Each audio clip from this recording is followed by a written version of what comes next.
Hello friends, स्वागत है आप सभी का मेरे यूट्यूब चैनल पर। कैसे हो आप सब लोग? उम्मीद है आप सब लोग बहुत ही ज़्यादा अच्छे से होंगे। तो वीडियो को स्टार्ट करते हैं। जैसा कि अभी लेटेस्ट जो भी चीज़ें चल रही हैं प्रीतो और नन्नू की लाइफ में कोर्ट से रिलेटेड, क्योंकि अभी एक लंबे टाइम से ये लोग शांत थे। दोनों में से कोई भी कोर्ट वगैरह की जो भी हियरिंग्स चल रही थी उनसे रिलेटेड किसी भी टॉपिक पे बात नहीं कर रहे थे। बट आप लोग एक चीज़ को नोटिस करना कि जिस तरीके के प्रीतो के व्लॉग्स आ रहे हैं सेम उसी तरीके से नन्नू के व्लॉग्स आ रहे हैं। मतलब जो भी कंटेंट प्रीतो के में दिखाया जा रहा है सेम वही चीज़ नन्नू के व्लॉग्स में भी दिखाने की कोशिश की जा रही है। अगर आप लोग इस चीज़ को ध्यान से देखोगे तो अब ये बात समझ में नहीं आ रही है कि प्रीतो नन्नू को कॉपी कर रही है या नन्नू प्रीतो को कॉपी कर रहा है, क्योंकि दोनों ही एक दूसरे को कॉपी करने में कोई भी कसर नहीं छोड़ रहे हैं। बात अगर ये करें कि दोनों की वीडियोस में क्या चीज़ें सेम देखने के लिए मिल रही हैं, तो क्लिकबेट जो है वो पूरे तरीके से किया जा रहा है दोनों के ही व्लॉग्स में। यानी कि टाइटल इस तरीके के डाले जा रहे हैं जैसे कुछ इनकी पर्सनल लाइफ में कुछ अचानक से हो गया है जो ये आप लोगों के साथ शेयर करना चाह रहे हैं। तो इस तरीके की क्लिकबेट की जो भी टाइटल डाले जा रहे हैं सेम दोनों के वीडियोस में वही सब चीज़ें चल रही हैं। दूसरी चीज़ जो सेम हो रही है वो ये हो रही है कि जो भी लोगों के कमेंट्स आ रहे हैं दोनों ही अभी तक कोई भी लोगों के कमेंट्स को ना तो अपने वीडियोस में ज़्यादा बताते थे ना पढ़ते थे और ना ही कमेंट्स पे इतना ज़्यादा गौर किया जाता था। बट अगर अभी आप लोग देखोगे ध्यान से तो दोनों ही अपने चैनल की वीडियोस के नीचे के जो भी कमेंट्स हैं उनको लोगों के सामने पढ़ के दिखा रहे हैं। यानी कि ये दिखाना चाह रहे हैं कि देखो हम आप लोगों का कितना रिस्पेक्ट करते हैं, आप लोगों के कमेंट्स को हम लोग पढ़ते भी हैं। और प्रीतो जो है वो स्पेशली उन लोगों के नाम भी अपने वीडियोस में ले रही है। तो इस तरीके की चीज़ें दोनों के ही व्लॉग्स में हम लोगों को देखने के लिए मिल रहा है। तो और भी कुछ बातें ऐसी अभी रिसेंट में हुई हैं जो मैं आप लोगों को बताने वाली हूँ। तो वीडियो को स्टार्ट कर दिया है वैसे तो मैंने, बट बीच में ही आप लोगों को बोलूँगी कि आप लोगों में से जो लोग भी नए हो मेरे चैनल पे तो चैनल को आप लोग सब्सक्राइब ज़रूर करो, वीडियो को लाइक करो और शेयर करो। तो जिस तरीके से 14 तारीख की जो इनकी कोर्ट की सुनवाई थी उस दौरान जो भी चीज़ें हुई थी मैंने आप लोगों को बताई थी कि दोनों का आमना सामना हुआ था बहुत लंबे टाइम बाद।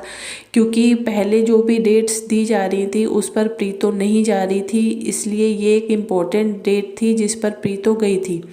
अब वापस से पुरानी वही सारी बातें इन लोगों को वहाँ पर जाकर रिपीट करनी पड़ी हैं। प्रीतो ने खुद अपने वीडियो में बोला है कि जब मैं अपनी लाइफ में उन चीज़ों को पीछे छोड़कर आगे बढ़ने की कोशिश करती हूँ, क्योंकि मैं नहीं चाह रही कि अब मैं बार बार उन टॉपिक्स पे बात करूँ, तो दोबारा से वही चीज़ें लाइफ में आ जाती हैं। यानी कि कोर्ट में फिर आप भी समझ रहे हो कि वही सब चीज़ों को तो दोबारा से लोगों के सामने बताना पड़ेगा। जितनी बार आप लोगों को वहाँ पे बुलाया जाएगा तुम लोगों को अपने अपने पक्ष रखने पड़ेंगे, क्योंकि जब तक तुम लोग अपनी बातें नहीं बताओगे उन लोगों को तो उन लोगों तक थोड़ी ना सच्चाई उन लोगों को पता है कि कौन सही है या कौन गलत है। तो इस तरीके की बातें प्रीतो ने बोली हैं।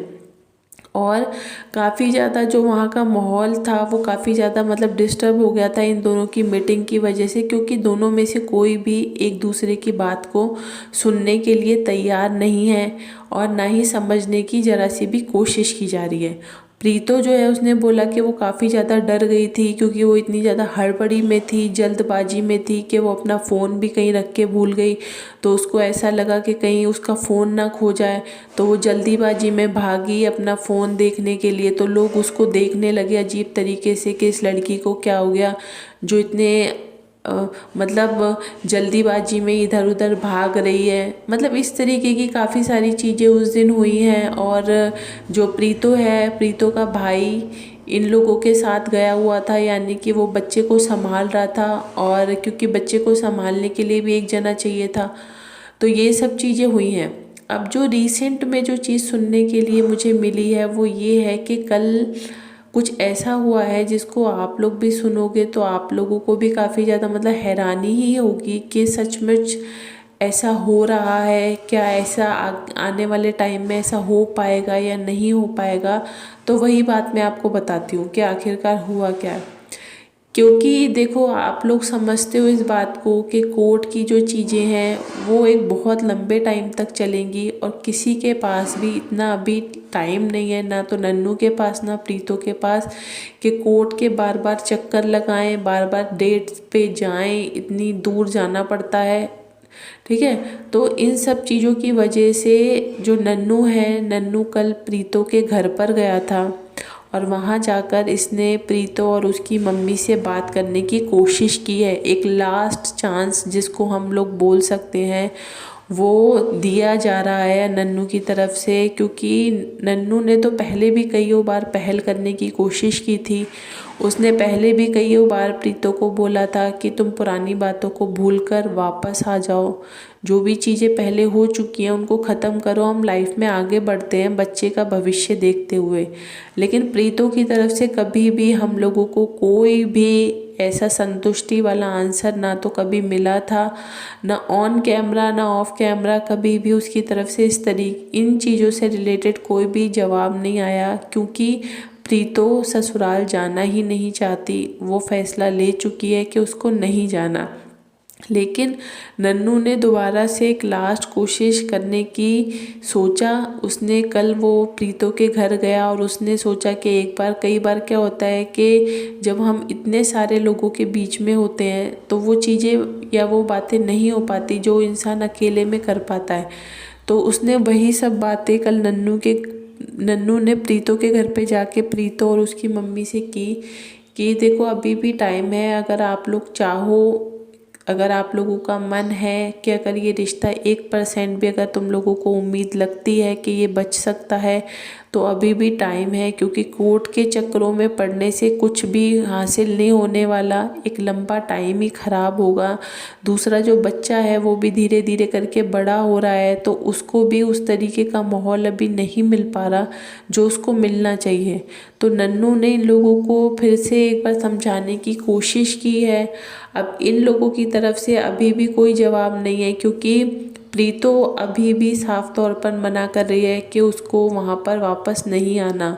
उसने बोल दिया है कि मुझे मेरा और बच्चे का खर्चा दो, मैं वहाँ पर वापस नहीं आऊँगी, क्योंकि वहाँ पर जैसे पहले भी लड़ाइयाँ होती थी तो कुछ टाइम मैं यहाँ पर रहती थी, लेकिन वापस से मैं फिर से अपने ससुराल चली जाती थी, क्योंकि नन्नू और इन लोगों की ऐसे ही आपस में बातचीत हो जाया करती थी। तो इन लोगों को लगता था कि चलो ठीक है, अभी जो लड़ाई हुई हो गई, लेकिन आगे नेक्स्ट टाइम नहीं होगी। तो प्रीतो का कहना ये है कि मैं पहले भी ऐसे ही सोच सोच के वापस तुम्हारे साथ चली जाती थी या अपने ससुराल आ जाती थी, लेकिन नतीजा क्या होता था, वही लड़ाई झगड़े फिर से होते थे।